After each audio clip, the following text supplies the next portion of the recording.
বাঞ্ছারামপুরে মসজিদুল আল আকসা রক্ষা ও ইসরায়েলের আগ্রাসনের বিরুদ্ধে বিক্ষোভ মিছিল।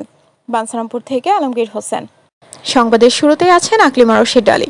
ফারজানা রশিদ আলী রোববার সহযোগিতায় শুনছিলেন সংবাদ শিরোনাম। কসবা টিভির ডেস্ক রিপোর্ট। কসবা টিভি, হৃদয়ে বাংলা। এখন বিস্তারিত জানাচ্ছেন আফরোজা রশিদ আলী। ব্রাহ্মণবাড়িয়া জেলার বাঞ্ছারামপুর উপজেলার সলিমাবাদ আহলে সুন্নাত ওয়াল জামায়াত মসজিদুল আল আকসা রক্ষা ও ইসরায়েলের আগ্রাসনের বিরুদ্ধে বিক্ষোভ মিছিলের আয়োজন করেন। সলিমাবাদ বাজারের হাই স্কুল মোড় হতে হোসেনপুর হয়ে আবার হাই স্কুল মোড়ে এসে বিক্ষোভ মিছিল শেষ হয়।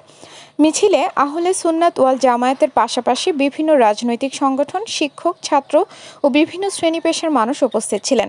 বক্তারা মুসলমানদের পবিত্র ধর্মীয় প্রতিষ্ঠান মসজিদুল আল আকসা রক্ষা করতে জাতিসংঘের প্রতি আহ্বান জানান।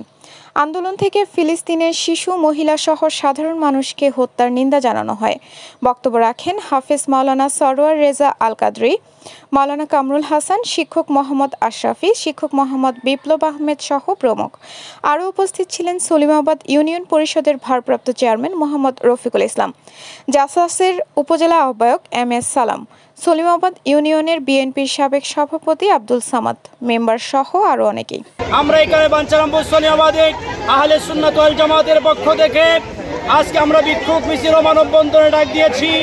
আমরা জাতিসংঘকে জানাইতে চাই যে আমার ভাইয়ের উপরে ফিলিস্তিনের মানবের মানুষের উপরে কেন হত্যা হয়েছে, কেন জুলুম নির্যাতন হয়েছে, অতি শীঘ্রই বন্ধের দাবি জানাচ্ছি। ফিলিস্তিনে আমাদের মুসলিমদের উপর যে ভয়াবহ নির্যাতন চলছে সেটি আমেরিকা এবং ইসরায়েলের নেতৃত্বে। আমরা এই ইহুদিদেরকে আমরা ধ্বংস চাই। আমরা ফিলিস্তিনি মুসলিম ভাই বোনদের উপর যে আক্রমণ হচ্ছে, আমরা আমাদের নৈতিক দায়িত্ব থেকে তাদের পণ্য বর্জন করব। যে মুহূর্তে আমাদের মুসলিম পার্টি দেশ ফিলিস্তিনের সেই ইসরায়েলি হানাদাররা, এই ইহুদির বাচ্চারা আমাদের মুসলমান মা বোনদেরকে, শিশুদেরকে তারা অজ্ঞাতরে হত্যা করতেছেন, ওদেরকে ধ্বংস করে দিচ্ছেন। আমরা এই জনসভা থেকে তাদেরকে জানাতে চাই, পুরা বিশ্বের মুসলমান যদি আমরা একত্রবদ্ধ হই তাহলে এই সমস্ত ইহুদির বাচ্চারা আমাদের মুসলমানদেরকে আক্রমণ করতে পারবে না। আমরা এখানে একটি বৃহৎ উদ্দেশ্যকে কেন্দ্র করে একসাথে হয়েছি।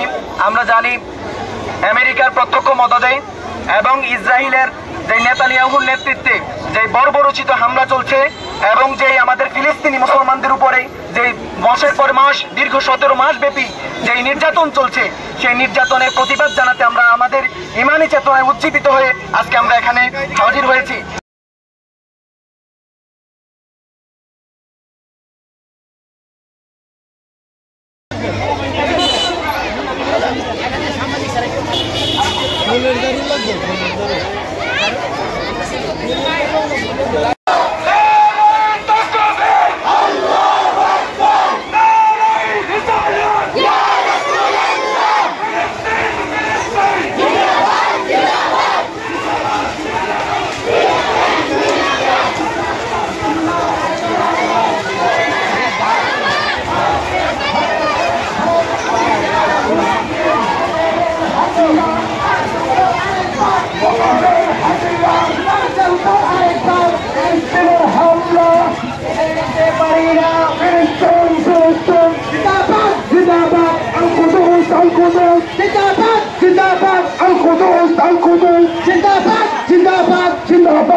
কসবা টিভির সংবাদের সাথে থাকার জন্য ধন্যবাদ জানাচ্ছি। পরবর্তী সংবাদ পেতে আমাদের চ্যানেলটি সাবস্ক্রাইব করে রাখুন। হৃদয়ে বাংলা, কসবা টিভি।